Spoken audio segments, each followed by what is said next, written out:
Hello friends. तो आज हम लोग इस वीडियो में बात करने वाले हैं जिसमें हम लोग स्वदेशी मूवमेंट के बारे में बात करेंगे। पिछले वीडियो में हम लोग डिस्कस कर लिए थे हमारे नेशनल मूवमेंट की जर्नी के बारे में, जिसमें हम लोग फ्रॉम 1885 टू 1905 तक हम आ गए थे। और इस जर्नी के बारे में अगर थोड़ा सा मैं ब्रीफ इन्फो दे दूं तो वो ये है कि 1885 में कांग्रेस का मुंबई में फाउंडेशन होता है ए.ओ. ह्यूम द्वारा। ठीक है, इसके बाद क्या होता है कि इसके बाद जो है हर साल ये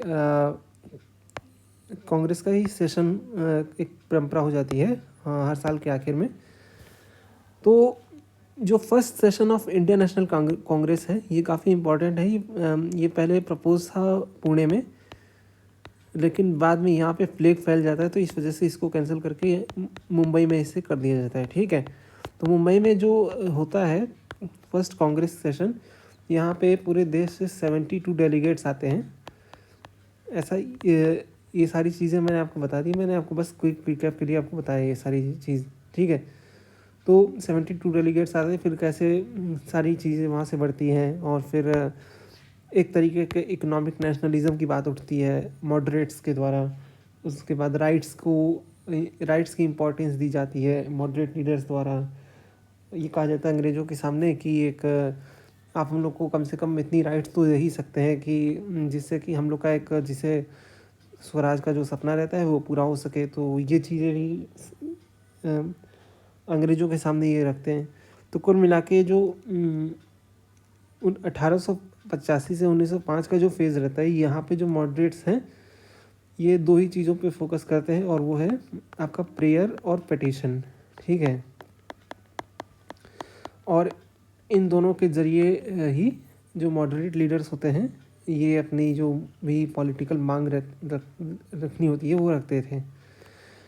अब यहाँ से क्या होता है कि चीज़ें इन्हें लगता है कि सुधर जाएंगी और अंग्रेज़ इनकी सारी मांगों को एक्सेप्ट कर लेंगे। ठीक है, लेकिन होता कुछ नहीं है, मिलता है सिर्फ रिप्रेशन और सिर्फ रिप्रेशन। अंग्रेज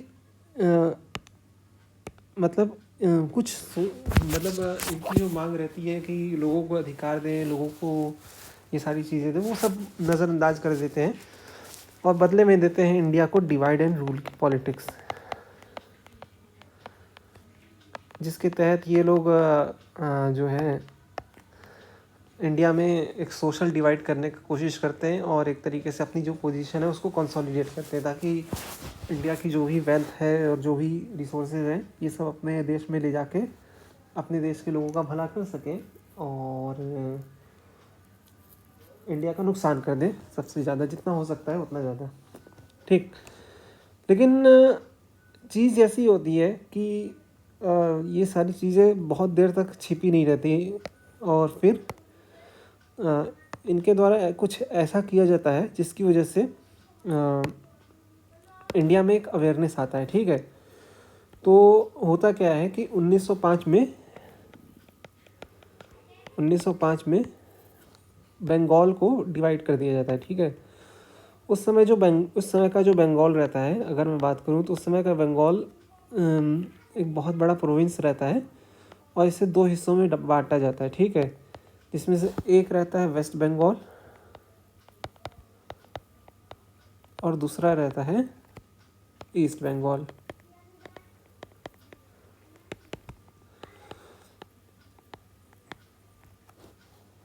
वेस्ट बंगाल में आपकी हिंदू पॉपुलेशन ज़्यादा रहती है, यहाँ पे हिंदू लोग ज़्यादा रहते हैं, और ईस्ट बंगाल में आपकी मुस्लिम पॉपुलेशन ज़्यादा रहती है।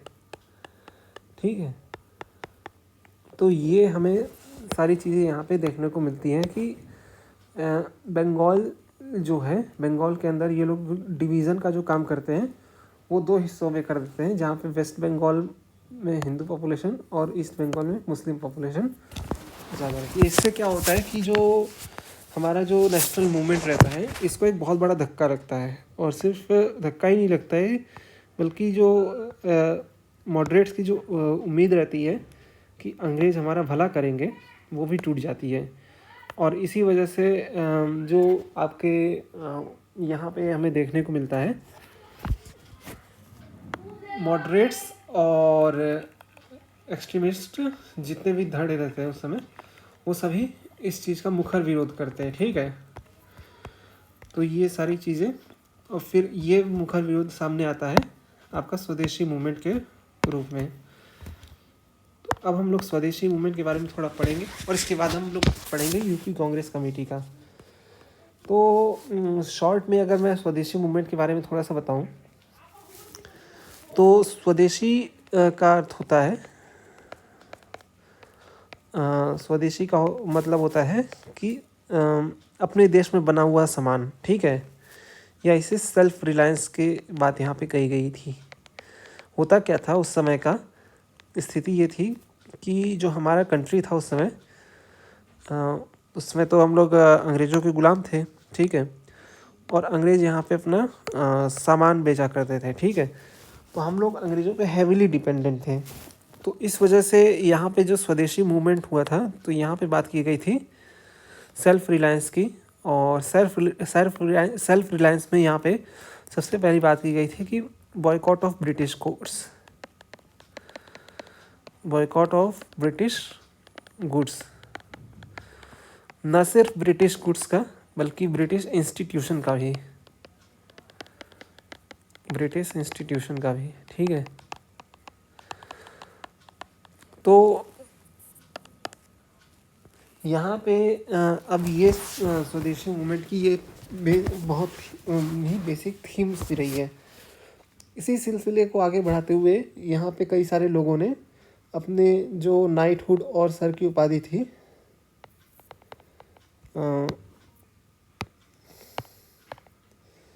जो अपनी नाइटहुड की उपाधि, जैसे रविंद्रनाथ टैगोर जी थे, तो इन्होंने नाइटहुड की उपाधि और सर की जो उपाधि थी उसको रिनाउंस कर दिया था, यानी कि त्याग दिया था टैगोर ने। और यही इसी स्वदेशी मूवमेंट का एक और चीज़ था, और वो ये था कि इसी दौरान रविंद्रनाथ टैगोर ने एक संगीत लिखा था जिसे कहते हैं अमार सोनार बंगला। अमार सोनार बंगला, इसका मतलब होता है माई गोल्डन बंगोल।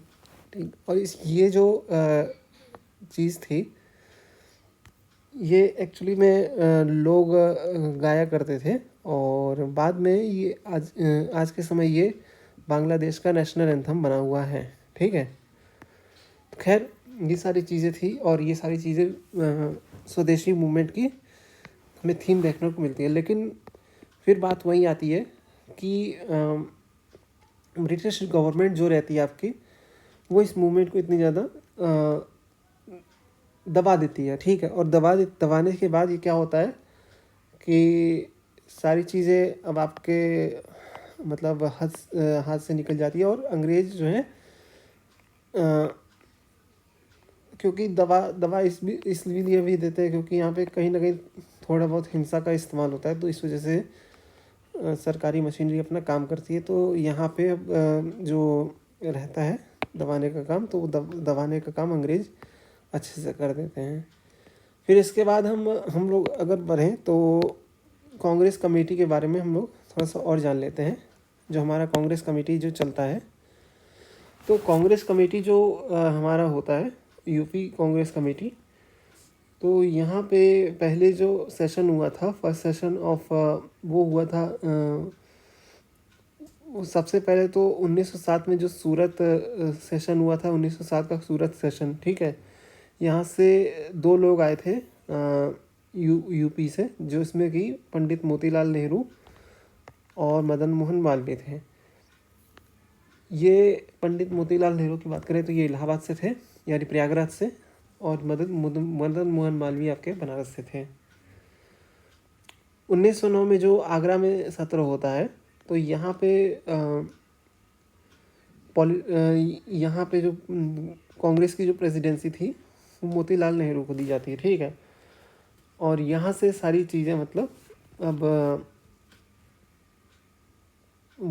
जो है यहाँ से 1907 से ही जो आपका सेशन हुआ था